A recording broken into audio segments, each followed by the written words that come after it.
August 8th, Hebrews chapter 4 verse 14. Therefore, since we have a great high priest who has ascended into heaven, Jesus, the Son of God, let us hold firmly to the faith we profess.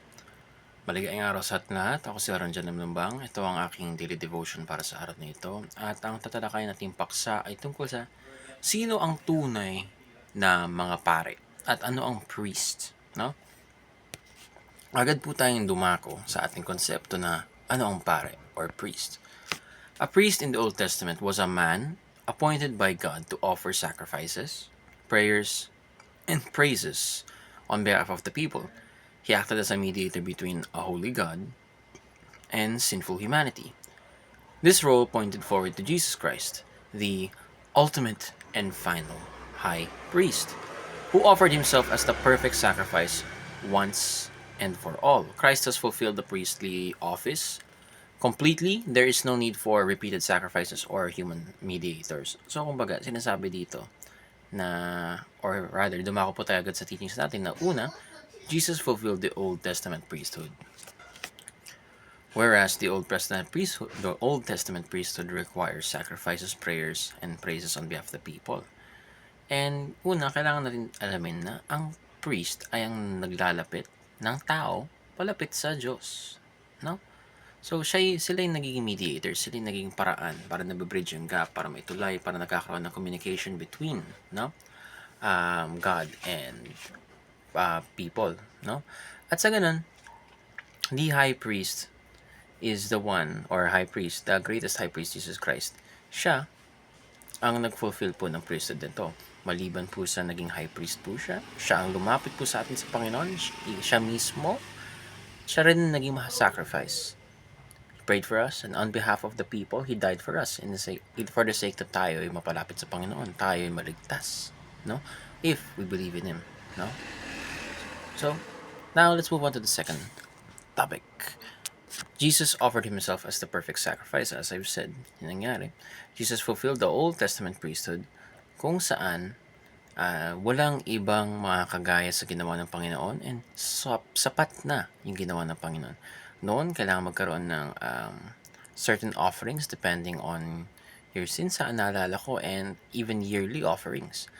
But dahil ang Panginoon ay ang perfect sacrifice, perfect in the sense without blemishes, lived this life perfectly, and even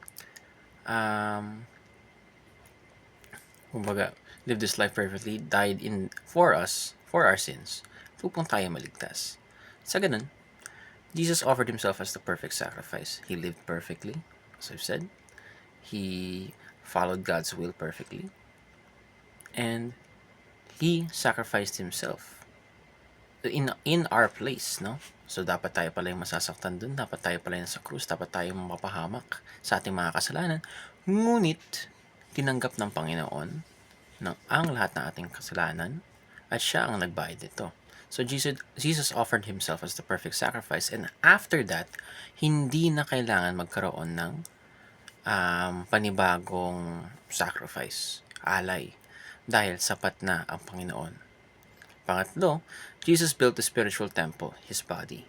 So, ito yung kailangan natin malaman na connection ng priest, diba, ay isang taong lumalapit ng ibang mga tao palapit sa Panginoon. Hindi masyadong malapit, no? So, simply put, it is a person who not only mediates but also makes people grow or become closer in their relationship with God. And ang si Yesu Cristo, isa po siya high priest. At sa ganun, Jesus built a spiritual temple, His body, and which we all know, we are also an extension of His body. No? Na naniniwala sila, yung ibang sinabing, this temple has been built for many years, and you say you will build it in 3 days. And sabi ng Panginoon, yes, if you destroy this body, I will build it up in 3 days. Ayun sa naalala ko. This isn't a word by word, verse by verse thing, ha?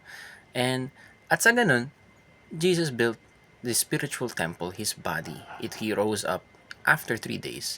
And we are an extension of this body dahil hindi lang po tayo sabihin natin niligtas, kundi tayo ay adopted, mga adopted na anak ng Diyos. Sa ganun, ang Panginoon, tayo ay ang extension ng katawan ng Panginoon at tayo rin ay mga priest. At bilang mga priest, dapat nilalapit natin yung mga tao patungo sa Panginoon. Kaya ayun lamang, salamat po sa pakikinig at mabuhay.